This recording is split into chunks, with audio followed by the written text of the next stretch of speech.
ওই যে মেয়েটা দেখতেছস, ওর নাম হচ্ছে আনিকা। হ্যাঁ, ক্যাম্পাসে নতুন আসছে।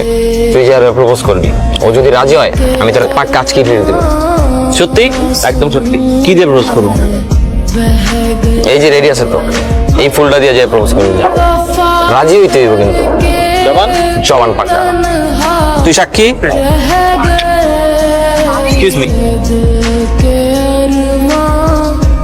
আমি কি তোমাকে প্রপোজ করতে পারি?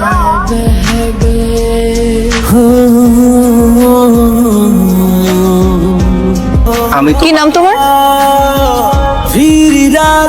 আমার নাম তানজিম। তানজিম। আমি তোমার সাথে ক্লাস শেষ হবার পর দেখা করবো। এই দাঁড়াও, জি? তুমি কি আনিকাকে সত্যি ভালোবাসো? তুমি তো আমাদের ক্লাসে পড়ো না, আর ওকে তুমি এর আগে